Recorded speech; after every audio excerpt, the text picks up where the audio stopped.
Hello, welcome back to Somatic Tip Wednesday, where I go through a somatic tip from 12 of Peter Levine's self-somatic exercises.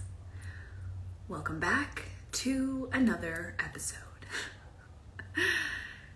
I would highly recommend, if you have not started at the beginning with this series, that you go back and start at the beginning, because all of these exercises build on each other and there's a reason why they are in the order that they are in.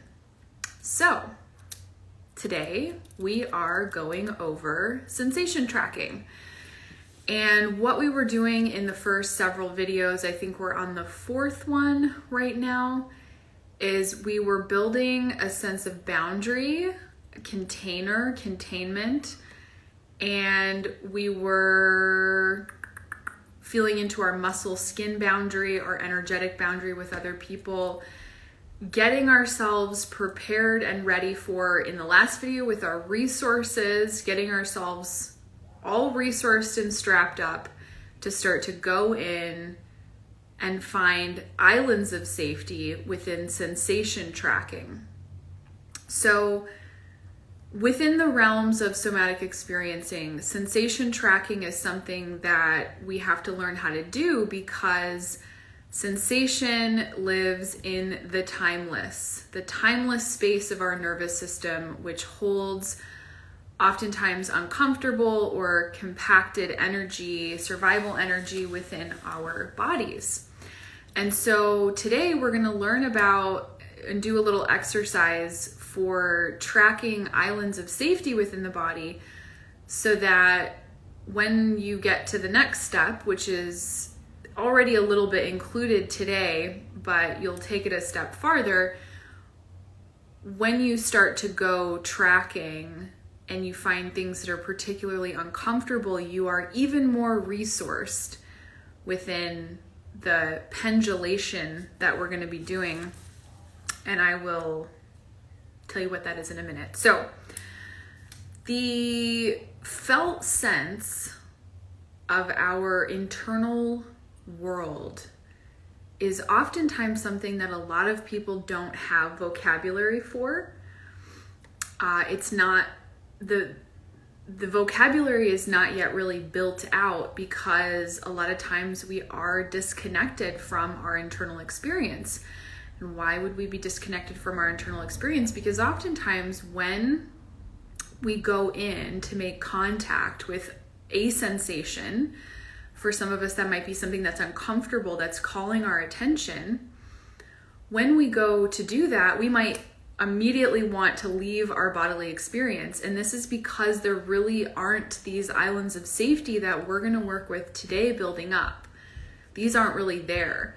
So we need to have these islands of safety built out within the system, so that, like I was saying, when we go into things that are uncomfortable, we're not only mapping the internal bodily sensation and physical experience based on things that are unpleasant. That would not be ideal, because then every time we would go to check in with the body would assume we're checking in with something that's going wrong. We need to map out what's going right, build out that capacity and that container, that's that resourcing, so that it's a lot easier to go in and pendulate with something that's uncomfortable. And pendulation simply just means movement of attention from one thing to another. Similar to, I don't know if you've ever seen, and I was going to bring the book with me and I realized that I left it in the other room. But it's like that image where it's the two faces, but it also looks like a vase. It's like black and white. And so when you focus on like the middle part, you can see a vase. And when you focus on the outside, you can see the faces. This is basically how pendulation works, and you'll understand this a little bit when I get into the actual sensation, but what it is a movement of attention, and one goes in the foreground and one kind of falls into the background, and then we move our attention, we bring the other thing up into the foreground and then the other thing into the background. And so we learn this process of movement between, which invites movement within our body, right? Because as we map out these sensations, we are also noticing that things shift and they change as a result of mapping those things out. A little bit more complex than just that, but we'll leave it at that for now. So, ever-changing internal landscape, the way that Peter Levine describes this is the felt sense experience being like a stream. And if you can imagine that a stream within an ever-changing landscape.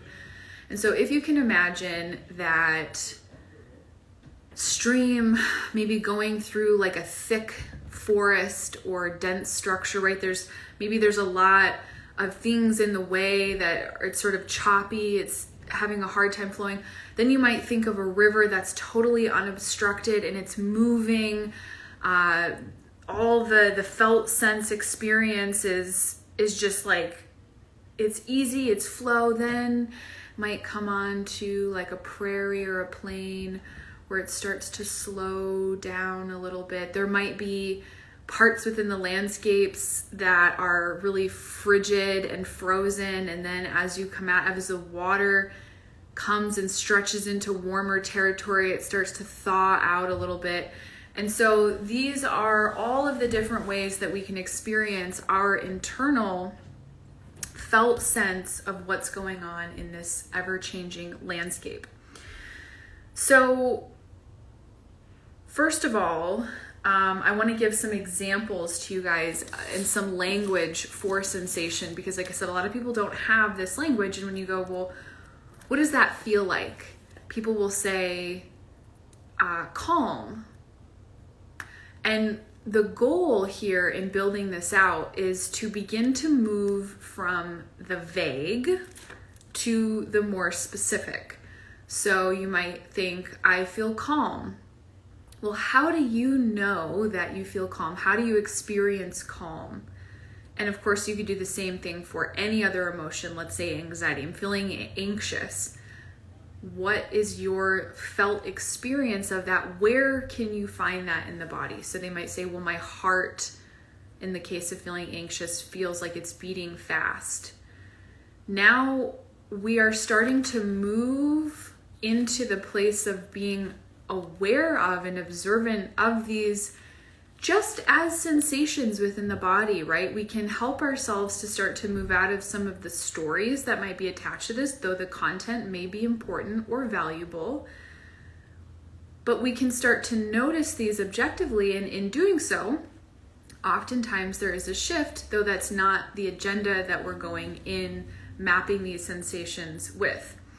So some vocabulary could be to move from the vague to the more specific, like instead of just calm, let's think in temperatures. Is it warm? Is it cold? Is it hot?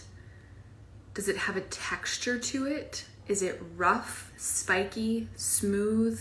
Does it have colors? Is it golden, white, red, black? A lot of these are really things that are built into our system that are really archetypal. So I have an A through W list here, and I'm going to name some of these. So achy, airy, alive, bloated, blocked, breathless, bubbly, buzzy, closed, constricted, cold, cozy, crampy, dull, dizzy, electric, expansive, energized. Sorry about that. I have an Instagram timer. I had to turn it off. Flushed, numb, nauseous, knotted, jumbly, jittery, hot, icy, heavy, goosebumpy, shaky, shivery, spinning, stretchy, strong, sweaty, thick, tightness of skin, twitchy, wobbly, vibration. And there's a lot more on here. Intense, puffy, pulsing, right? So we locate it, and then we have this direct experience with the physical sense within our landscape, moving from the vague to the specific. And we want to start within this series, and we want to start in general with that which is bringing a sense of well-being or safety to us. So the exercise that I'm going to share with you today is a seated exercise. So if you want to do this along with me, feel free to, or watch this in the replay.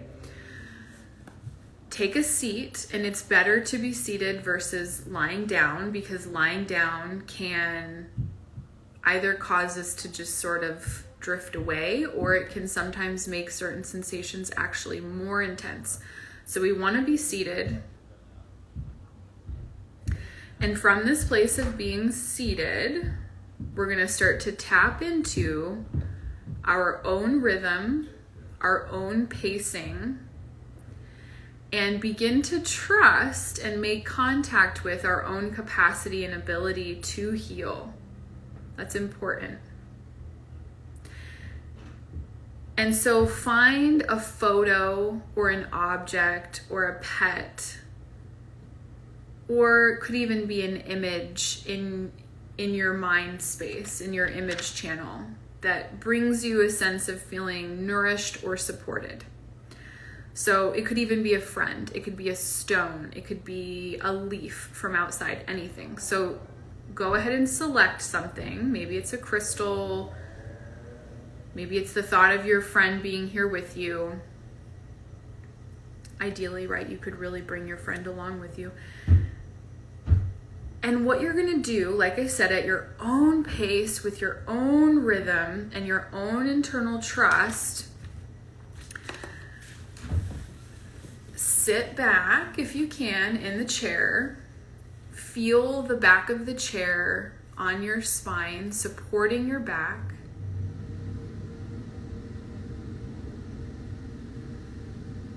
Feel the weight of your body in the chair, the gravity of your body.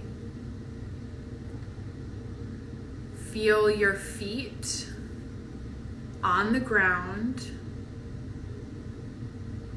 and the connection to the ground.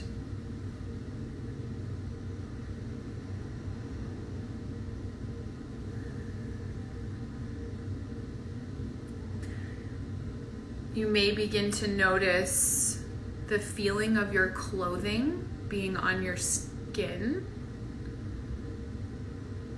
You may begin to notice the muscles underneath your skin. And here's a little point that I just want to make, which is that coming into the present moment can look a lot of different ways. There's a lot of different points of orientation within the present field that you can bring yourself into awareness of. So that could be, wow, I'm really aware of the fact that what my clothes feel like on my skin right now. That might not be something that you really notice if you're not really anchored into the now moment. And I think, and this is just my own insight that I'm adding here, I think what happens is that over time, we develop these skills sort of one at a time, right? So I might build out what my clothes feel like on my skin right now. I might build out over time what my muscles feel like under my skin. I might have all of these different orientation points within my own body, which you could consider to be islands of safety that I've cultivated, and it's going to be different for every person. But that over time, as we build that out, it starts to become its whole own way of arriving in the present moment, where we're actually anchoring in and holding multiple of these at the same time. And that really expands our capacity to be in the present moment, so that we aren't coming in just through one channel. Like for some people, it's the breath. Suddenly I notice my breath, and that brings me back to the present moment. And then we add these other components and layers as a way of being conscious of and in the body in a multi-layered experience. And that takes time to sort of build these skills on top of each other. And that is really why I think a lot of us maybe overestimate the level of embodiment that we actually have, because there's always a deeper sense that there's always a sense that we can be more connected to our bodily experience, our energetic experience, and how all of that is functioning together. So let's come back to the exercise. So you're in the chair, you're feeling your spine against the chair, you're feeling the weight of your body in this moment on the chair, feeling your feet connected to the ground. And with that resource that you brought in, the crystal, the photo, the animal that you might be sitting next to, like I said before, with that image of the foreground and the background, you're going to start to shift your attention and your focus between both this external thing that brings nourishment or safety and your internal bodily experience. So I'm going to grab, okay, I've got this little fabric thing here, which is pretty. So I'm going to do this along with you, right? Notice the object, notice what you have. Bring your attention out into that, bring that into the foreground. I want you to keep your eyes open for this. Even if you're working in the image channel with something, still keep your eyes open. And at your own pace, then shift your attention inside. What do you notice happening? All those vocabulary words I listed, what can you sense or feel? Maybe you notice something uncomfortable, some tightness somewhere. Maybe you notice something neutral, but you're curious about it.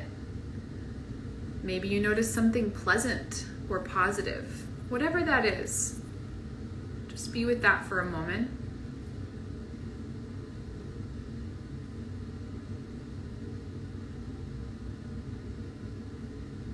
And at your own pace, bring yourself back to the object that you've chosen.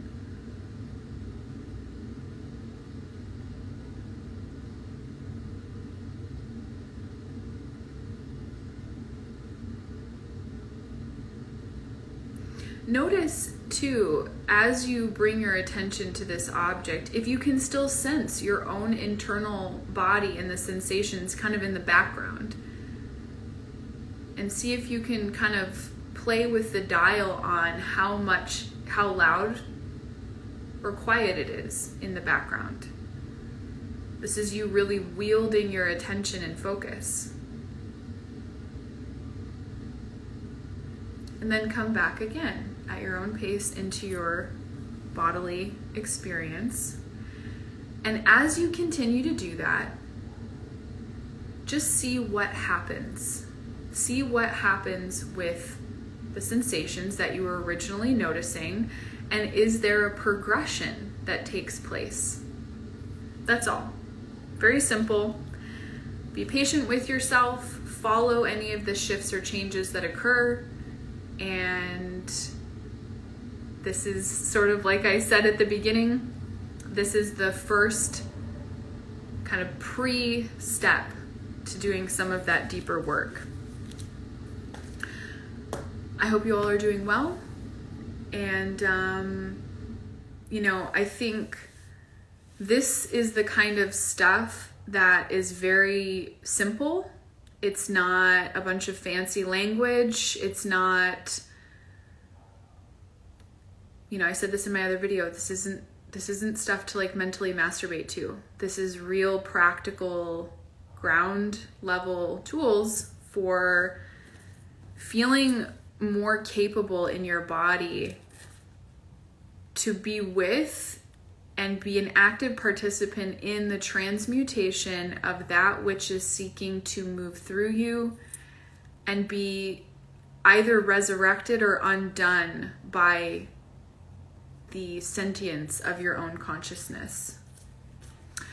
Have a beautiful rest of your day, and I will see you in 45 minutes over on the Obsidian Blades page for a little live that we're going to do. Be well.